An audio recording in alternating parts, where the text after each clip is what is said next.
അസ്സലാമു അലൈക്കും വറഹ്മത്തുള്ളാഹി. നഹ്മദുഹു നുസല്ലി അലാ റസൂലിഹിൽ കരീം അമ്മാ ബഅദ്. സഹോദരങ്ങളെ, ഇസ്ലാമിനെ നശിപ്പിക്കാൻ വേണ്ടി പ്രവർത്തിക്കുന്നത് ഇസ്ലാമിന്റെ ശത്രുക്കളല്ല, മറിച്ച് പണ്ഡിത വേഷധാരികളായിട്ടുള്ള മുസ്ലിങ്ങളാണ് എന്ന് നിങ്ങളുടെ മുൻപിൽ തെളിവ് അടക്കം അവതരിപ്പിക്കാൻ വേണ്ടിയാണ് ഞാൻ എൻ്റെ സംസാരം കൊണ്ട് ഉദ്ദേശിക്കുന്നത്. മാതൃഭൂമി ന്യൂസ് ചാനലിൽ കഴിഞ്ഞ ദിവസം അതിൻ്റെ അവതാരകൻ സുലൈമാൻ സക്കാഫി മാളിയേക്കൽ എന്ന് പറയുന്ന വ്യക്തിയോട് ഒരു ഫത്വ ചോദിക്കുകയുണ്ടായിരുന്നു. അദ്ദേഹം ചോദിച്ചിട്ടുണ്ടായിരുന്നത്, ജമാഅത്ത് ഇസ്ലാമി അവരുടെ ഹുക്കുമത്തെ ഇലാഹി മതരാഷ്ട്രവാദം വിട്ടുകൊണ്ട് മുൻപോട്ട് വരുന്ന ഈ ചുറ്റുപാടിൽ നമുക്ക് അവരെ പ്രോത്സാഹിപ്പിക്കുകയല്ലേ വേണ്ടത് എന്നൊരു ചോദ്യം അദ്ദേഹം ചോദിക്കുകയുണ്ടായി. മുസ്ലിം ജമാഅത്ത് സംസ്ഥാന സെക്രട്ടറി സുലൈമാൻ സക്കാഫി മാളിയേക്കലാണ് നമ്മുടെ കൂടെയുള്ളത്. ജമാഅത്ത് ഇസ്ലാമി വലിയ ചർച്ചയിലേക്ക് വന്നിരിക്കുകയാണ്, നവീകരിക്കപ്പെട്ടുകൊണ്ടിരിക്കുകയാണ്, മതരാഷ്ട്രവാദം തന്നെ ഞങ്ങൾ ഉപേക്ഷിക്കുകയാണ് എന്ന് അവർ പറഞ്ഞുകൊണ്ടിരിക്കുന്നു. അത് യഥാർത്ഥത്തിൽ പ്രോത്സാഹിക്കപ്പെടേണ്ടതല്ലേ, അല്ലെങ്കിൽ അത് പിന്തുണയ്ക്കപ്പെടേണ്ടതല്ലേ? ഈ ചോദ്യത്തിന് സുലൈമാൻ സക്കാഫി മാളിയേക്കൽ എന്ന് പറയുന്ന വ്യക്തി, അദ്ദേഹം വിഘടനവാദം കൊണ്ട് അന്ധനായിരിക്കുകയാണ്. അദ്ദേഹം സങ്കുചിത മനസ്ഥിതിക്കാരനായിട്ടുള്ള ഒരു പണ്ഡിത വേഷധാരി. അദ്ദേഹം പറയുന്നത് ജമാഅത്ത് ഇസ്ലാമി എന്ന് പറഞ്ഞു കഴിഞ്ഞാൽ അതൊരു തീവ്രവാദ സംഘടനയാണ്. ജമാഅത്തെ ഇസ്ലാമിയുടെ അടിസ്ഥാന ആശയം മതരാഷ്ട്രവാദമാണ്, അത് തീവ്രവാദത്തിൽ അധിഷ്ഠിതമാണ്. അവിടെയും നിൽക്കുന്നില്ല അദ്ദേഹത്തിന്റെ സംസാരം.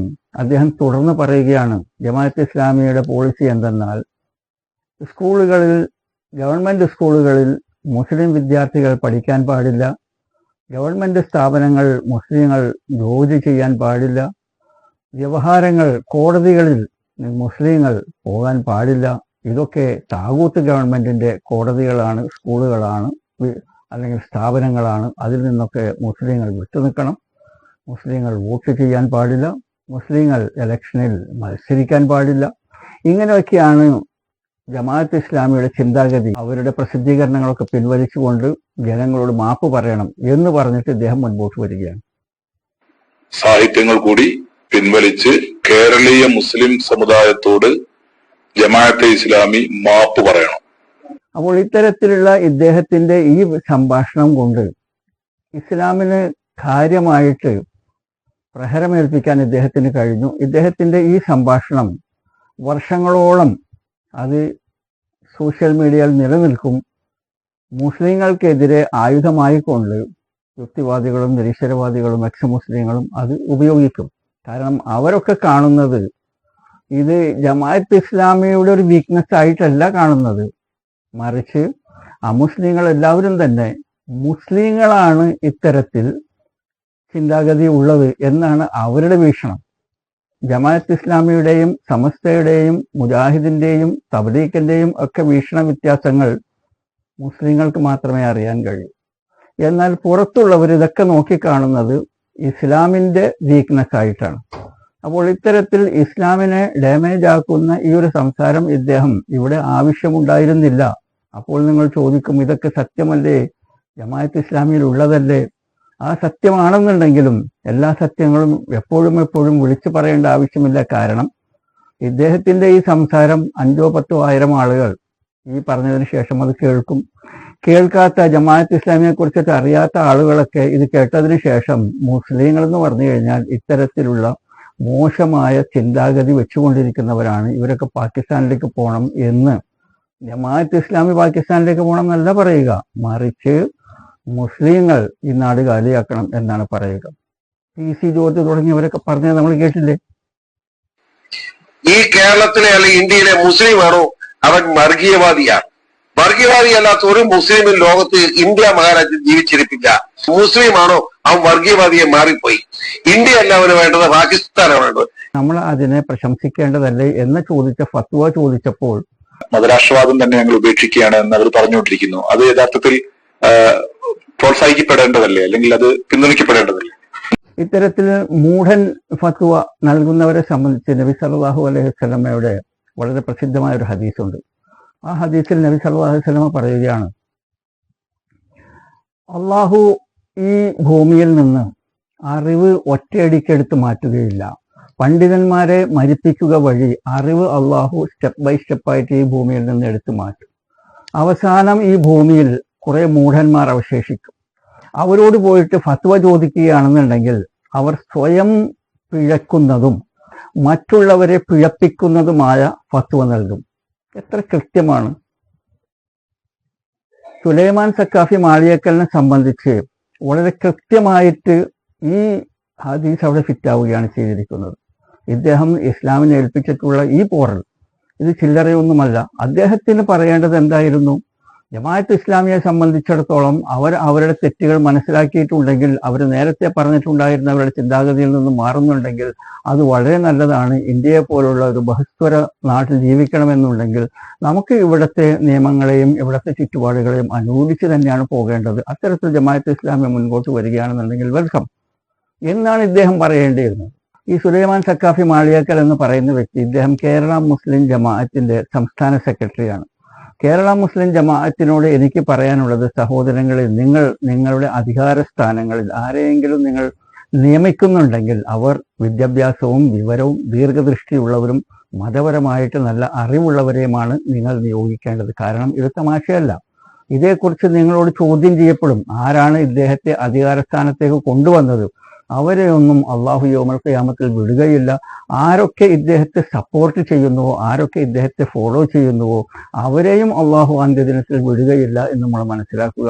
നിങ്ങൾ വിദ്യാഭ്യാസവും വിവരവും മതപരമായ അറിവും തൻ്റെടവുമുള്ള നല്ല നേതാക്കന്മാരെ നിങ്ങളുടെ അധികാര സ്ഥാനങ്ങളിൽ ഇരുത്തുക എന്ന് നിങ്ങളോട് വളരെ താണുകയാണ് ഞാൻ അപേക്ഷിക്കുകയാണ്. അപ്പോൾ സുലൈമാൻ സക്കാഫി മാളിയേക്കൽ എന്ന് പറയുന്ന വ്യക്തിയുടെ പ്രഭാഷണവുമായി ബന്ധപ്പെട്ടുകൊണ്ടുള്ള വിഷയത്തിന് ഒരു അർദ്ധവിരാമം ഇട്ടുകൊണ്ട് ഞാൻ അടുത്ത വിഷയത്തിലേക്ക് കടക്കുകയാണെന്നുണ്ടെങ്കിൽ എനിക്ക് കാണാൻ കഴിയുന്നത്, ഷമീർ വടകര എന്ന് പറയുന്ന ഒരു ഉസ്താദ് സുലൈമാൻ സക്കാഫി മാളിയേക്കലിന് മറുപടിയുമായി വന്നിരിക്കുന്നതാണ്. ഈ ഷമീർ വടകര എന്ന് പറയുന്ന ഈ ഉസ്താദ് പറയുന്നത്, സുലൈമാൻ സക്കാഫി മാളിയേക്കൽ എന്ന് പറയുന്ന ഉസ്താദ് ജമാഅത്ത് ഇസ്ലാമിയുടെ മതരാഷ്ട്രവാദത്തെക്കുറിച്ച് പറയുമ്പോൾ അതിനേക്കാളും ഒക്കെ 10 മടങ്ങ് തീവ്രമായിട്ടുള്ള മതരാഷ്ട്രവാദമാണ് സുലൈമാൻ സക്കാഫി പ്രതിനിധാനം ചെയ്യുന്ന സംഘടനയിലുള്ള മദ്രസകളിലും കോളേജുകളിലും അതോടൊപ്പം തന്നെ കാന്തപുരത്തിൻ്റെയും ജിഫ്രി മുത്തുക്കോയ തങ്ങളുടെയും എല്ലാം മദ്രസകളിൽ അവിടെ മതരാഷ്ട്രവാദം തന്നെയാണ് പഠിപ്പിച്ചുകൊണ്ടിരിക്കുന്നത്.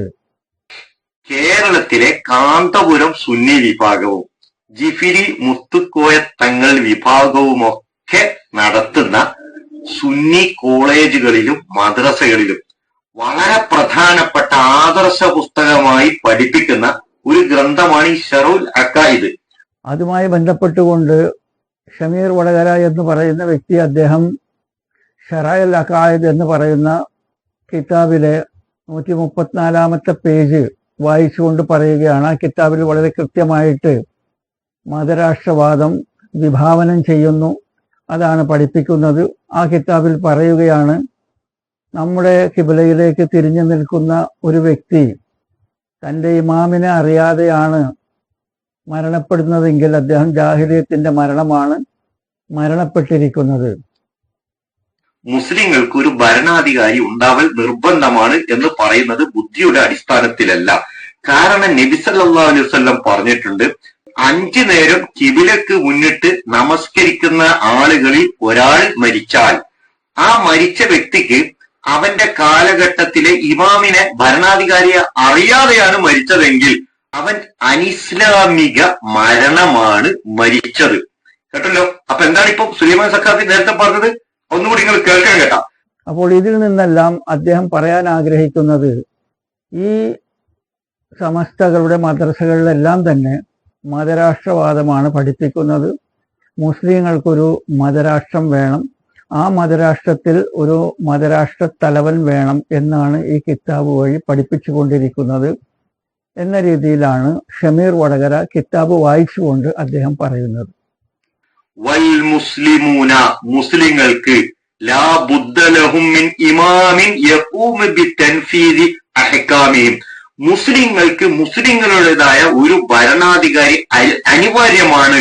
ഇതുമായി ബന്ധപ്പെട്ടുകൊണ്ട് എനിക്ക് പറയാനുള്ളത് എന്തെന്നാൽ, ഒരു പണ്ഡിതന്റെ വേഷത്തിൽ അറബി കിതാബ് അറബിയിൽ വായിച്ച് അതിന്റെ മലയാള അർത്ഥം പറഞ്ഞുകൊണ്ട് മദ്രസകളിൽ മതരാഷ്ട്രവാദം പഠിപ്പിക്കുന്നു എന്ന ഇദ്ദേഹത്തിന്റെ ഈ വാദം, ഇത് ഞങ്ങൾ എല്ലാവരും മരണപ്പെട്ടു പോയി കഴിഞ്ഞാലും ഇത് സോഷ്യൽ മീഡിയയിൽ നിലനിൽക്കും. അത് ഇസ്ലാമിനെതിരെ ഇസ്ലാമിന്റെ ശത്രുക്കൾ ഇതെടുത്ത് ഉപയോഗിക്കും. എന്നിട്ട് അവരെന്തായിരിക്കും പറയുക? കണ്ടില്ലേ, അവര് സമസ്ത എന്ന് പറയുകയില്ല. അവരെ സംബന്ധിച്ചിടത്തോളം അവർ ഇസ്ലാം എന്നേ പറയുകയുള്ളൂ.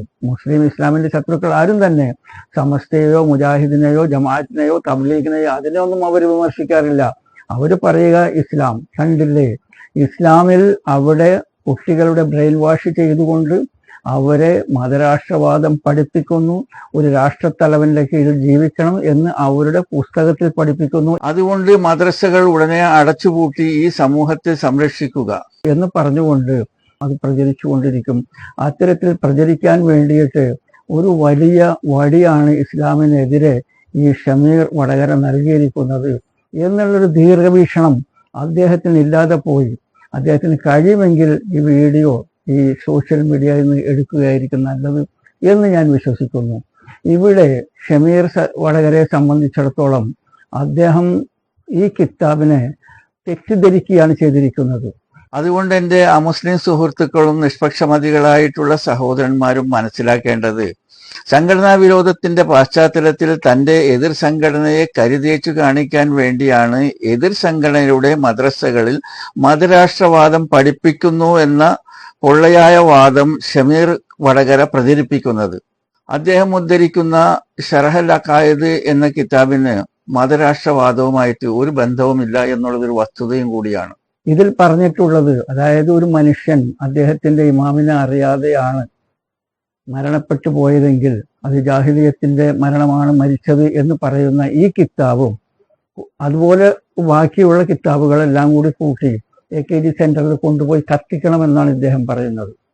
ഇനി അവരുടെ മുന്നിലുള്ള ഏക പോംവഴി എന്നത് ഈ ഗ്രന്ഥവും ഇതുപോലുള്ള ധാരാളം ഗ്രന്ഥങ്ങളും AKG സെന്ററിന്റെ ഉള്ളിൽ കൊണ്ടുപോയി കൂട്ടിയിട്ട് സഖാക്കളോട് പെട്രോൾ വാങ്ങി കൊണ്ടുവരാൻ പറഞ്ഞ് കൂട്ടമായി ഈ കിതാബുകളൊക്കെ കത്തിച്ചു കളയുക CPM-ന് വേണ്ടി എന്നതാണ് അവർക്ക് മുന്നിലുള്ള ഏക പോംവഴി.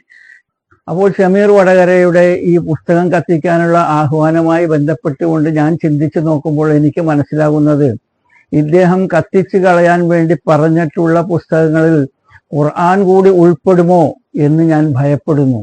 എന്തുകൊണ്ടെന്നാൽ ഈ പറഞ്ഞിട്ടുള്ള ഹദീസ്, നിങ്ങളുടെ ഇമാമിനെ അറിയാതെയാണ് നിങ്ങൾ മരണപ്പെട്ടതെങ്കിൽ ജാഹിലിയത്തിന്റെ മരണം നിങ്ങൾ മരിച്ചു എന്ന് പറയുന്നതിന്റെ ബേസ് എവിടെ നിന്നാണ് വന്നിരിക്കുന്നത്? അതിന്റെ ബേസ് വന്നിരിക്കുന്നത് ഖുർആനിൽ നിന്നാണ്.